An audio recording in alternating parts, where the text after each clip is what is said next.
अभिमन्यु हैरानी के साथ डायना से पूछ पड़ता है, पर ऐसा कैसे हो सकता है? चित्रा आंटी को एकदम से महाडायन कैसे बना दिया जा सकता है बिना किसी मापदंड के? डायना अभिमन्यु से पलट कर कहती है, वही बात तो मेरी समझ नहीं आ रही थी अभी कि वो डायन जिसे ना कभी किसी ने देखा ना उसके बारे में सुना, उसे महाडायन कैसे बना दिया गया? अभिमन्यु डायना से फिर पूछ पड़ता है, क्या तुमने कभी चित्रा आंटी से पूछा नहीं कि उन्हें किस आधार पर महाडायन बनाया गया था? और वो पहले कभी किसी सभा में क्यों नहीं आई थी? डायना कुछ डरते हुए कहती है, मेरे अंदर इतनी हिम्मत नहीं थी अभी कि मैं महाडायन से सवाल पूछ सकूं। उनका ओहदा बहुत बड़ा होता है, इतना बड़ा कि उन्हें तो हमसे सवाल करने का पूरा हक है, पर हमें उनसे सवाल करने का कोई हक नहीं है।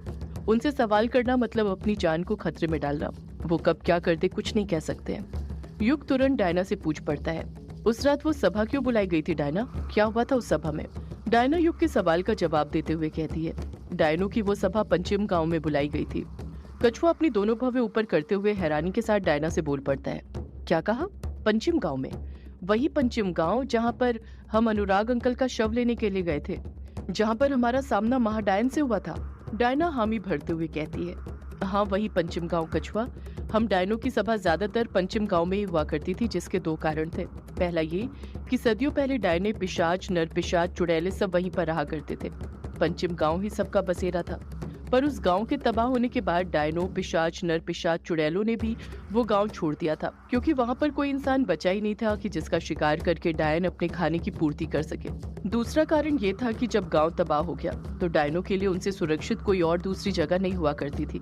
वही एक गांव था जहाँ पर ना कोई इंसान आता था, ना जाता था। सभा करने के लिए वो गाँव बहुत महफूज था, जहाँ सभी डायने अपने अपने असली रूप में सबके सामने आ सकती थी। देखते ही देखते डायना की आंखों के सामने वो पल गुजरने लग जाता है जब वो पंचिम गांव गई थी और उसने महाडायन यानी चित्रा को पहली बार देखा था।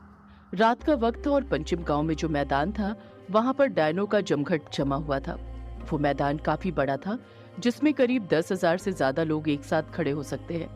उसी मैदान में हर तरफ डायने खड़ी हुई थी। जिस तरफ नजर जा रही थी उस तरफ डायने नजर आ रही थी, जो कि काफी डरावनी और खूंखार लग रही थी। कुछ कुछ डायनों के हाथ में तो अभी भी इंसानों का मांस था, वो उसे कच्चा चबाए जा रही थी। उनके मुंह खून से लथपथ थे। उसी मैदान के बीचों बीच एक बड़ा सा बरगद का पेड़ था, जिसकी लताएं नीचे तक आ रही थी। उन्हीं लताओं से मिलकर बरगद के तने के पास एकदम बीचों बीच एक बड़ा सा आसन बना हुआ था। उसी आसन पर कोई और नहीं बल्कि चित्रा बैठी हुई थी। चित्रा के बाल खुले हुए थे और हरे रंग में चमके जा रहे थे। सिर्फ बाल ही नहीं बल्कि उसकी आंखें भी हरे रंग में चमके जा रही थी। चित्रा का सौंदर्य रूप और ज्यादा निखर चुका था। उसकी उन हरी आंखों में काला काजल था और खुले बालों में वो और भी ज्यादा सुंदर लग रही थी। इतनी ज्यादा सुंदर कि अगर उसे अनुराग देख लेता तो उसका एक बार और दीवाना हो जाता। रात के घने अंधेरे में बस उस बरगद के पेड़ के पास से हरी रोशनी निकल रही थी। बाकी पूरे गांव में अंधेरा छाया हुआ था। सभी डायने एकटक नजर से चित्रा को ही देख रही थी, जैसे वो उसके कुछ कहने का इंतजार कर रही हो। चित्रा के अगल बगल 5-5 डायने और खड़ी हुई थी, जो कि कुछ अलग लग रही थी। ये वही 10 डायने थी जिसमें से किसी एक को महाडायन बनना था, पर महाडायन चित्रा बन चुकी थी। डायना उन 10 डायनों के बीच खड़ी नहीं हुई थी, वो तो भीड़ में खड़ी हुई थी बाकी सब डायनों के साथ, एक ऐसी जगह जहाँ से चित्रा को डायना कहीं नजर ही नहीं आ रही थी। चित्रा सभा को संबोधित करते हुए कहती है, आप सब डायनों का मैं अपनी सभा में स्वागत करती हूँ। मुझे पता है आप सब यही सोच रहे होंगे आखिरकार अचानक ये सभा क्यों रखी गई है। ये सभा रखनी जरूरी थी क्योंकि बुरा वक्त आने वाला है, बहुत बुरा, इतना बुरा वक्त जो हम डायनों का अस्तित्व खत्म कर देगा। जैसे चित्रा ये बात बोलती है सब डायनों में आपस में फुसफुसाहट चालू हो जाती है, उनके बीच हलचल मच जाती है। चित्रा अपनी बात को आगे जारी रखते हुए फिर बोल पड़ती है, आप सब घबराइए मत, शांति बनाए रखें। मैं महाडायन हूँ, अब मेरी जिम्मेदारी है कि मैं आप सबकी रक्षा करूँ, सिर्फ आप सबकी ही नहीं पूरी डायन कौम की। इसीलिए मैंने ये सभा बुलाई है। सभी शांति के साथ बड़े गौर से चित्रा की बातें सुनते रहते हैं। चित्रा फिर बोल पड़ती है, एक काम है जो सदियों से अधूरा है, उस काम को हमें बहुत पहले ही कर देना चाहिए था, पर वो काम अब तक अधूरा है, पर अब उसे पूरा करने का वक्त आ गया है। वही अधूरा काम पूरा करके हम डायनों की कौम को बचा सकते हैं। डायना मन ही मन सोचने लग जाती है, ये महाडायन आखिर किस काम की बात कर रही है, ये सीधे सीधे अपनी बात सबके सामने क्यों नहीं रख रही है। चित्रा फिर सभा को संबोधित करते हुए कहती है, क्या आप सब डायन की कौम को बचाना चाहते हैं? सभी डायने एक साथ बोल पड़ती हैं, हाँ। चित्रा फिर कहती है, क्या आप डायनों को और शक्तिशाली बनाना चाहते हैं? फिर सभी डायने एक साथ बोल पड़ती हैं, हाँ। चित्रा फिर कहती है, तो फिर आइए एक एक करके और दिखाइए अपना हुनर मेरे सामने।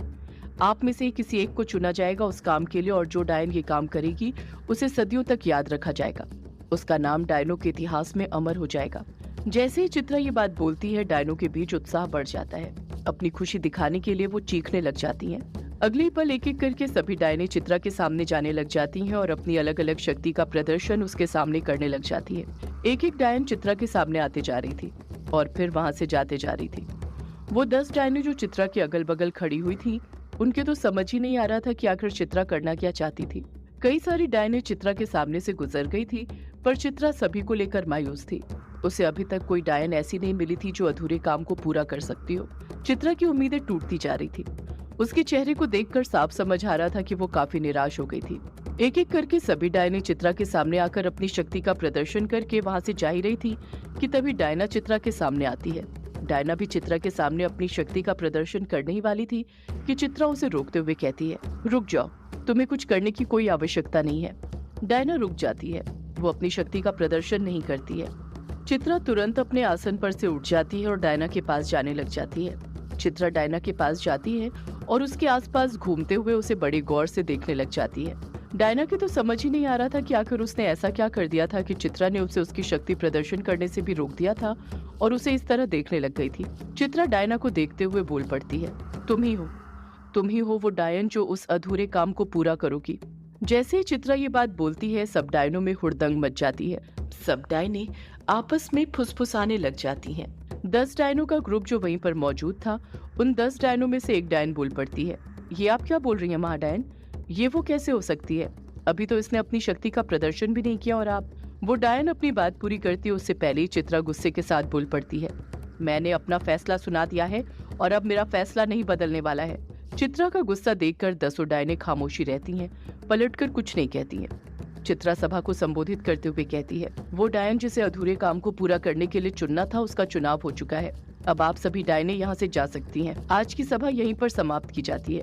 चित्रा का ये फैसला सुनते ही फिर डायनों के बीच हलचल मच जाती है। वो आपस में फुसफुसाने लग जाती हैं। चित्रा के पास खड़ी 10 डायनों में से फिर एक दूसरी डायन बोलती है, पर आप ऐसे कैसे? चित्रा उस डायन को भी गुस्से से घूरते हुए बोल पड़ती है, तुमने सुना नहीं मैंने क्या कहा? मैंने कहा सभा समाप्त हो चुकी है, तुम सब जा सकते हो यहाँ से। चित्रा महाडायन थी और उसके फैसले के खिलाफ कोई नहीं जा सकता था, इसलिए सभी डायनें वहाँ से जाने लग जाती हैं। डायना भी वहाँ से जा रही थी। उसी वक्त चित्रा डायना को टोकते हुए कहती है, रुको डायना, तुम कहाँ जा रही हो? मैंने तुम्हें जाने के लिए नहीं कहा है, बाकी सबको कहा है। डायना चित्रा के सामने अपना सिर झुकाती है और वहीं पर रुक जाती है। देखते ही देखते सभी डायनें वहाँ से चली जाती हैं। वहाँ पर बस चित्रा और डायना मौजूद रहती हैं। उन दोनों के सिवा वहाँ पर कोई नहीं था। चित्रा और डायना दोनों के बीच में ही खामोशी छाई हुई थी। डायना बार बार यही सोच रही थी कि आखिर चित्रा ने उसे किस काम के लिए चुना था, उसे वहाँ से क्यों नहीं जाने दिया था। चित्रा डायना से कहती है, मुझे पता है डायना तुम्हारे मन में क्या चल रहा है, कुछ ही देर में मैं तुम्हारे सारे सवालों के जवाब दे दूंगी। डायना खामोशी रहती है। चित्रा फिर बोल पड़ती है, तुम जानना चाहती हो ना मैंने तुम्हें किस काम के लिए चुना है? ऐसा कौन सा काम है जो सदियों से अधूरा है? Want it? Swiggy it. Diana हाँ में अपना सिर हिलाते हुए कहती है, हाँ महाडायन, मैं जानना चाहती हूँ। चित्रा डायना से पलट कर कहती है, वो अधूरा काम है डायनों का हीरा। जैसे ही चित्रा ये बात बोलती है, डायना हैरानी के साथ चित्रा की तरफ देखने लग जाती है। चित्रा अपनी बात को आगे जारी रखते हुए कहती है, तुम्हें तो पता ही होगा डायना, हम डायने किस वजह से आज इतनी कमजोर हैं, क्योंकि हमारे पास हमारा हीरा नहीं है। अगर वो हीरा हमारे पास आ गया तो हम पहले की तरह शक्तिशाली बन जाएंगे और फिर हमारे अस्तित्व को कोई नहीं मिटा सकेगा। डायना हैरानी के साथ चित्रा से कहती है, पर वो हीरा तो लुप्त हो गया था ना? चित्रा पलटकर जवाब देती है, लुप्त हुआ नहीं था डायना, बल्कि लुप्त कर दिया गया था, पर अब वो फिर से अस्तित्व में आ गया है और तुम्हें उस हरे हीरे को लेकर ही मेरे पास आना है। डायना खामोशी के साथ खड़ी रहती है, पलटकर कुछ नहीं कहती है। चित्रा को लगने लग जाता है कि डायना उसकी बात मानने के लिए तैयार हो गई थी, इसलिए वो आगे बोल पड़ती है, उस हीरे को लेने के लिए तुम्हें बंगला मुड़ा जाना होगा। वो हीरा वहीं पर है, पर वहां पर जाने से पहले तुम्हें बहुत सारी तैयारियां करनी पड़ेगी। मुझे तुम्हें बहुत कुछ सिखाना होगा, जिसके लिए तुम्हें यहाँ मेरे साथ पंचम गांव में ही रहना होगा। डायना हैरानी के साथ कहती है, क्या कहा? यहाँ पर रहना होगा? चित्रा हामी भरते हुए कहती है, हाँ डायना, तुम्हें यहाँ पर रहना होगा मेरे साथ। चित्रा कुछ और कहने वाली थी कि उससे पहले ही डायना बोल पड़ती है, नहीं, मैं यहाँ पर आपके साथ नहीं रह सकती, ना ही मैं आपका ये काम कर सकती हूँ। डायना का जवाब सुनकर चित्रा को झटका लगता है और बेचैनी के साथ कहती है, क्या कहा? तुम ये काम नहीं कर सकती, पर क्यों? डायना कहती है, इस काम को करने के लिए मुझे यहाँ पर रहना होगा, अपने परिवार को छोड़ना होगा, और मैं अपने परिवार को नहीं छोड़ सकती हूँ। मुझे मेरा परिवार बहुत प्यारा है। चित्रा हैरानी के साथ कहती है, तुम्हारा कौन सा परिवार है डायना? जितना मुझे अपनी शक्तियों से तुम्हारे बारे में ज्ञात है, तुम्हारा कोई परिवार नहीं है। डायना जवाब देती है, आपको मेरे बारे में बिल्कुल ठीक जानकारी है महाडायन जी, पर ये वो परिवार है जिसे मैंने बनाया है। कुछ रिश्ते महाडायन जी खून से नहीं होते हैं, बल्कि दिल से होते हैं, और मेरा रिश्ता भी उनके साथ दिल से ही है। मैं उनका साथ नहीं छोड़ सकती हूँ, उन्हीं के साथ रहना चाहती हूँ। चित्रा पलटकर कुछ कहती है, उससे पहले ही डायना फिर बोल पड़ती है, अगर आप मेरी शक्तियां लेना चाहती हैं तो ले सकती हैं, मुझे डायन समुदाय से निकालना चाहती हैं तो निकाल सकती हैं, पर मैं अपने परिवार का साथ नहीं छोड़ सकती। जब चित्रा डायना के मुंह से ये शब्द सुनती है तो उसका दिल भर आता है। किसी अनजान परिवार के लिए उसके दिल में इतना प्यार देखकर उसका दिल भी सहम गया था। चित्रा डायना से पलट कर कहती है, अपने परिवार को तो कोई नहीं छोड़ना चाहता डायना, पर हालात मजबूर कर देते हैं। तुम अभी तो ये काम करने से मना कर रही हो, पर मैं तुम्हारी आंखों में साफ देख पा रही हूँ, ये काम तुम ही कर सकती हो, और एक दिन तुम खुद इस काम को करने के लिए मेरे पास आओगी। डायना पलटकर कुछ नहीं कहती है, एकटक चित्रा को ही देखते रहती है। चित्रा फिर डायना से कहती है, अब तुम जा सकती हो डायना, मुझे तुम्हारे वापस आने का इंतजार रहेगा, क्योंकि इस अधूरे काम को पूरा तो तुम ही करोगी, देख लेना तुम। डायना कहती कुछ नहीं, बस महाडायन के सामने अपना सिर झुकाती है, उसका आशीर्वाद लेती है और वहां से जाने लग जाती है। सदियों से है पुरानी ये है यक्षिणी की कहानी। यक्षिणी एक आग है, यक्षिणी तेरा ख्वाब है,